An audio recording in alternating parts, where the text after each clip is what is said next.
Tamukibatiri wajagafunzo yi. Turabasuhuje. Muraho. Aha ni ku Murage Gakondo Limited. Kiganiro ni mwiza ukuri. Mwese aho mutuye mu duce tw'u Rwanda turabasuhuje, mwadukurikirana mugakora like, mugakora subscribe, mukamenya byinshi mu bintu bigendanye n'indwara za Kinyarwanda mugenda mwumva, mugenda murwara, bimwe mugenda mwumva bakaza bakabasobanurira, kuko hano haba hari muganga w'inzobere ubisobanukiwe. Buri kimwe cyose ugenda wumva udafite ubushobozi uraza ukakibaza bakagusobanurira.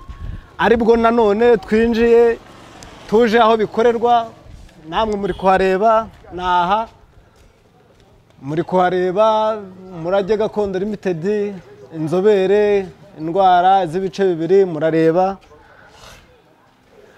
Muri kureba imiti itandukanye yo mu bwoko bwose, hano baragufasha. Ariko uko bikomeza bigenda no gukata hari inyuma ndikumva, ariko bigenda bikomeza. Reba ibyapa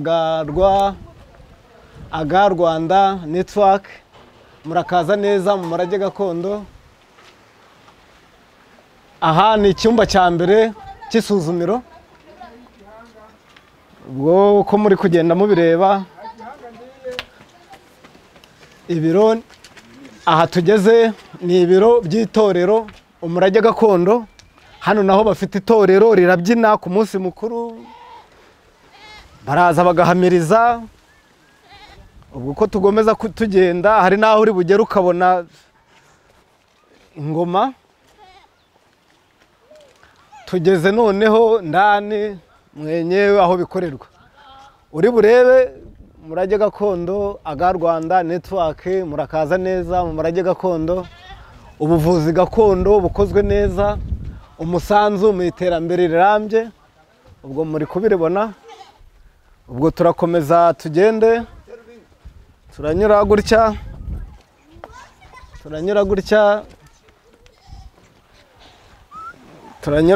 tugende.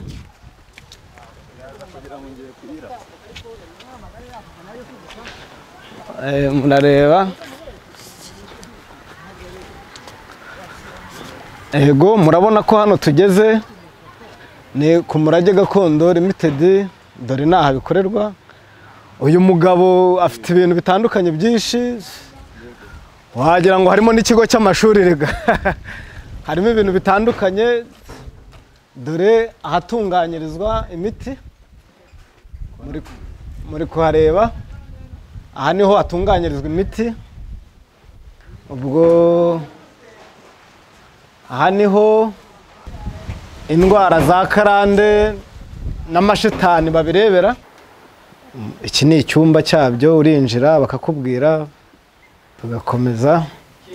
Nk'uko uri kubibona na hano abarwayi baba bahari, ni ibikoni barabatekera bakarya, ni ubwiherero. Hano ni ibintu rwose biri ku murongo, ku buryo ikibazo icyo ari cyo cyose, yaba ari umurwayi ufite umwana ufite ikibazo, araza hano bigakemuka. Igikoni kirahari, bakamutekera ibiryo byiza rwose akirira, tugakomeza. Uri kubibona ko ubwiherero rwose hano buhari. Hano dore biroroshye, nk'uko uri kubibona. Hano banatanga n'amahugurwa. Uri kubona inama n'amahugurwa. Iki ni icyumba cy'inama n'amahugurwa, nk'uko uri kugenda ubibona. Uri kubona hano indwara z'abagore zisuzumirwa hano, nk'uko uri kubibona. Hano niho basuzumira indwara z'abagore. Tukagenda hano. Hano ni icyumba cy'umwihariko cy'umuntu ufite akabazo, yinjiramo hano. Nk'uko uri kubibona hano hari n'ibintu bidufasha mu buryo bwa transport. Umuntu agize ikibazo tukaba twamujyana ku kigo nderabuzima, dufite imodoka. Uri kubona moto hariya, iyo hari ikibazo cyihuse cyane cy'umutendo ukenewe handi cyangwa ahantu tugiye, dufata imodoka kamujyana akamugezayo. Noneho by'umwihariko aho twakagiye dukatira finale irangirira hano. Iki nicyo cyumba cya VIP. Iki cyumba nicyo cyumba cya VIP. aho wagiye hose ukata, ahantu hose nagiye nkuzengurutsa birangirira hano. Hano iyo winjiyemo rwose ukaganira na dogiteri mwenyewe, ikibazo rwose ufite byange bikunde usohoka hari umwanzuro ukiboneye, kabone n'ubwo byaba bitakunze ako kanya, ariko ejo cyangwa ejo bundi biba bigomba gukunda. Ubwo rero turi bukomeze tugende tubonane na dogiteri ahakorera, ariko mu buryo busanzwe nk'uko mwajyaga mubyumva mutureba mubibona ku Murage Gakondo Limited, nk'uko wagiye ubibona naha rwose muri rusange. Ariko turi bugende tusange dogiteri muri ofisi yiwe, nawe tuganire, atuganirize, aganirize abakunze, tugomeze tugende tureba.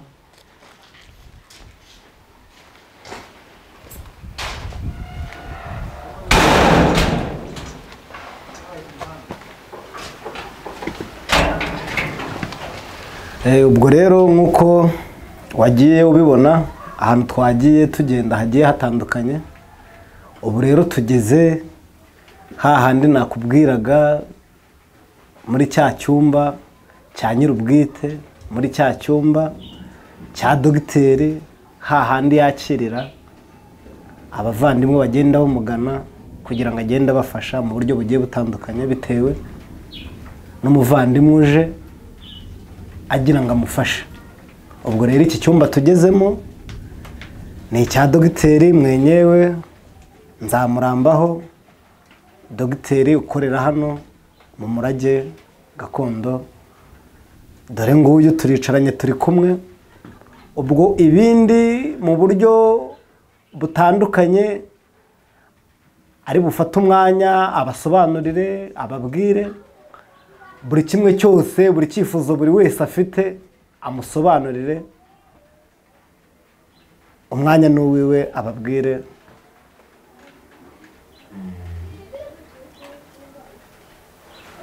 Mwese naje kubasuhuza abaduteze amatwi, bibutse ko ni ku Murage Gakondo TV, ikiganiro Nimwiza Ukuri. Nimero zacu mwadushakaho cyangwa se ushaka kudukenera, ufite icyifuzo cyangwa igitekerezo, ahamagara 0788 55 125. Ku bigendanye rero ahangaha ngira ngo namwe ikaze. Murakoze. Yego, nagenda ku mirimo yanyu, sinzi umuntu uvumiraho, ariko ahangaha niho ku Murage Gakondo ofisi yaho.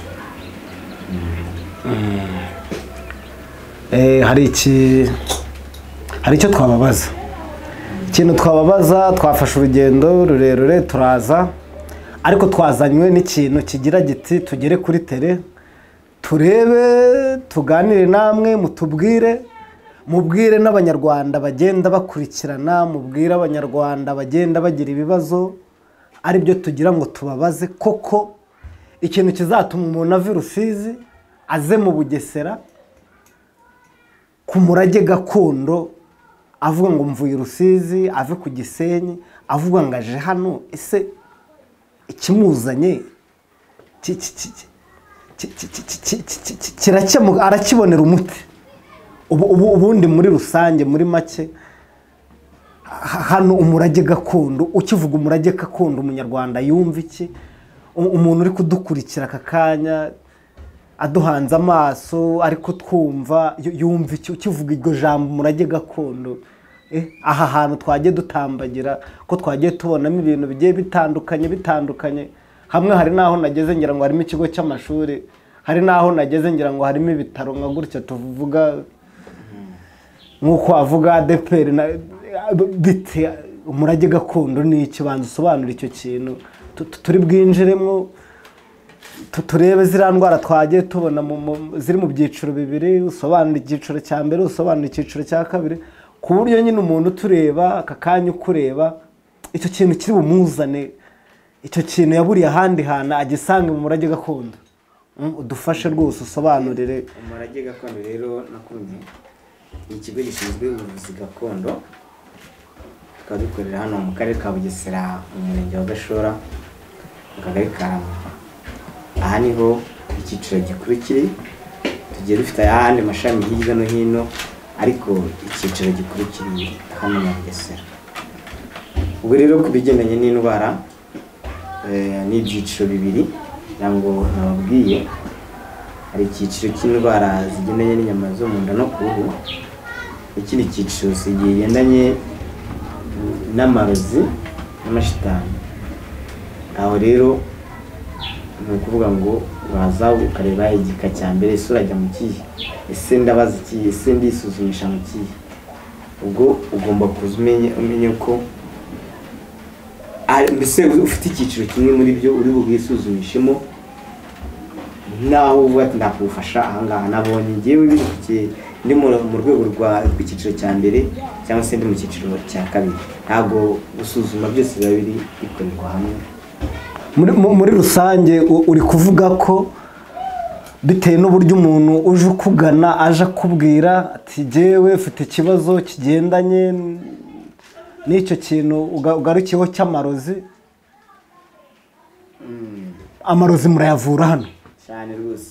Amarozi ibintu bigendanye n'ibitegano, ibihuherano na za ndwara zo mu miryango hasi. Aho ngaho uraza tukasuzuma, si ngombwa ngo uzane ngo byagenze gutya, ngo uraza ukicara ugatuza ubundi ukishyura consultation ubundi tukabikwibwirira. Mu murage gakondo niko gahigo natwe turusha abandi. Bwira abadukurikiye, babwiza ukuri.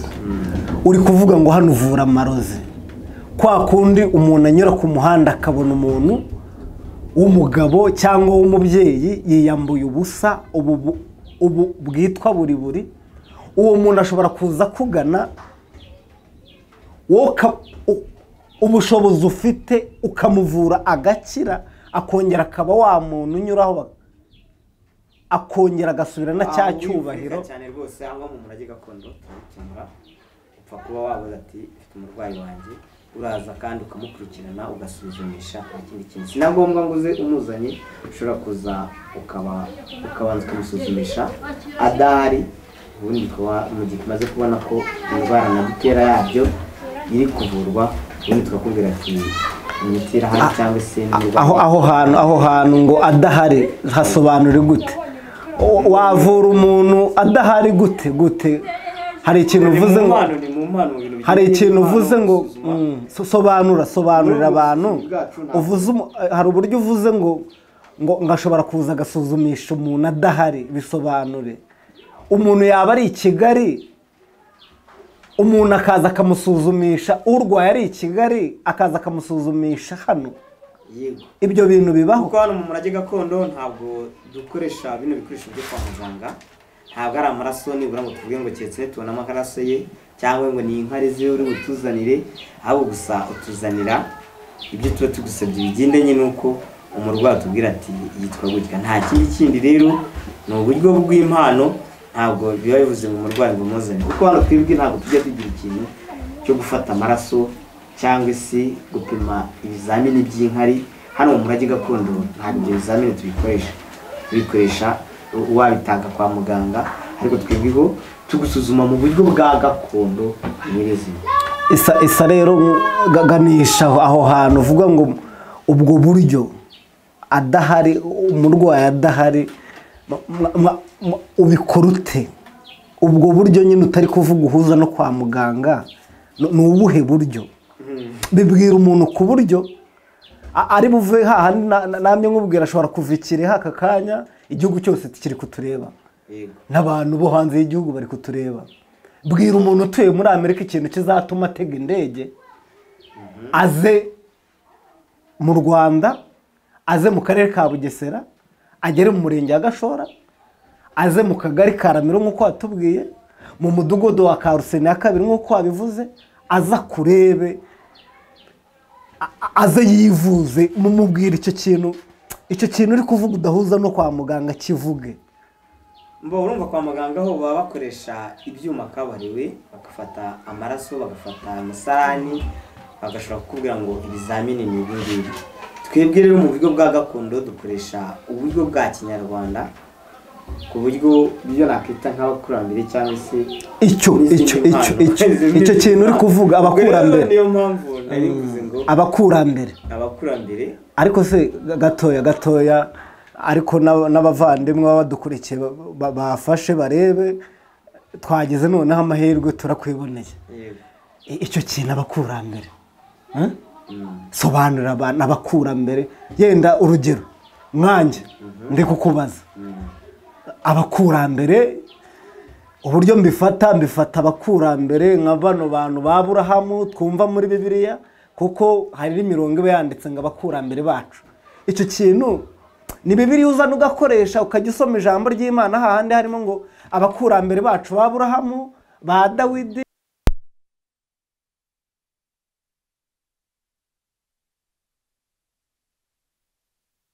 mbere n'abakurambere nyine n'abantu batubanjirije yego, ubwo ni bivuga ko ubyumve n'abakurambere wifashisha. Yego, nifashisha mu buhe buryo? Bivuze ko rero ubu buganga nkora bigendanye n'ubwa gakondo haba harimo ikiragano, babyita nyine gusigirwa impano cyangwa se gusigirwa umurage nyine w'ababyeyi.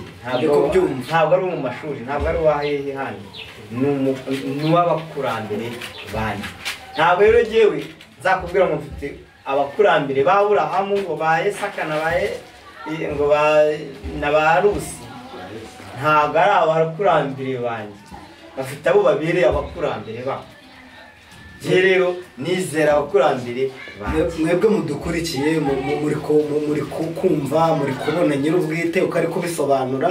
Aragira ati ibintu akora afite abakurambere abivanaho, ari bo bamuhaye iyi mpano.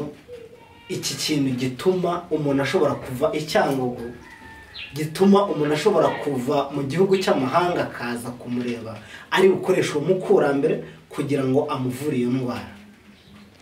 Uyu ni nyir'ubwite turi kwivuganira nawe. Ndagira ngo ujye mwibarize mu ijwi ry'undi ushobora kuba nawe yakubaza icyo kibazo ku kigendanye n'indwara nagiye soma hariya, ariko cyane genditsa ku kintu nasanze cyanditse hariya ngo mutanga n'umuti ku bantu b'ababyeyi bigendanye n'ibintu by'abantu bakuru. Reka ndeke kubitsinda, mutanga umuti w'akabariro ku bagabo. Ibyo bintu nibyo sobanura rwose kugira ngo abantu rwose badukurikiye bavuga ati nzatega imodoka ngende mu Bugesera mbonane na dogiteri. Ibi bintu rwose binkurire. Cyangwa bikunde hari abagabo badukurikiye bari kuvuga ati utugereye ku ngingo. Aba bagabo urababwira iki? Vuga ushize amanga ubabwira ati jewe dogita Nzamurambaho ndahiye imbere yanyu ko umugabo ufite akabazo kagendanye no gutera urubariro, jewe ngira gutya. Nakubwiye ngo ibyo bintu turabivura, ariko muri bya bice bibiri ashobora kuba n'abantu benshi bakunda kubimbaza ibyo ngibyo, nkunda kubisubiramo kenshi cyane kuko usanga hanze aha ngaha nimba icyo kibazo kigoranye cyane ntabwo bizi, ariko usanga buri muntu wese ariko akantu asa nk'aho ambazaho akomeretsaho. Ariko urumva biba byakorwa mu byiciro bibiri, byari tuvuze ko bishobora guterwa n'abazimu cyangwa se n'imyuka mibi bakuze n'ibindi. Ibyo bintu birashoboka kuba nakugaruka cyangwa babyita gufatira, nko mu yandi magambo umugabo baramufatiye ibiye ngo yagiye gusamana baramufatira neza. Ibyo ngibyo rero bishobora kuba ari ibyo nkagufatura, umuti wo gufatura ndawufite rwose. Bibaye ari imisemburo yasinziriye uraza tukaguha umuti wo gukangura imisemburo yawe, akabariro kakongera kagasubira ku murongo. Nizeze rero ko zaba ari muri izo nzira ebyiri byanyuzemo ushobora kuza ukatugana ku Murage Gakondo, icyo kibazo cyawe kigakemuka. Dusoza nta kibazo. Ubwo rero ndahamya nashidikanya ko abaduteze amatwi, abantu baba bari kutureba iki kiganiro, ndabizi kinyura ahantu hose ku mbuga zigiye zitandukanye. Uri bwongere unabibutse uburyo bajya bakubona kuko abantu benshi ngenda ahantu hatandukanye, hari n'ahantu ugera mu cyaro biyumvira ko radiyo yenda ibi byaje by'amatelefone manini nk'iyo ufite atari bubashe kugera kuri WhatsApp, ukaba wakongera ugasubiramo ya nimero kugira ngo na wa mwana uzasubira mu cyaro azereke mukecuru amusigire ka kanimero cya telefone kinini cya WhatsApp ntacyo abafite, kugira ngo noneho bajye bakagushakiraho. Okay cyane, murakoze. Ikiganiro ni Umurage Gakondo TV, ikiganiro kikaba Imbwiza Ukuri. Ahangaha rero ugikurikirana ku Umurage Gakondo, nimero mwadushakiraho ni 0788 55 125. Ushobora kuduhamagara kuri iyo nimero tukakwitaba aho uri hose, tukaba twaguha kugufasha. Murakoze cyane, bye bye bakunzi bacu.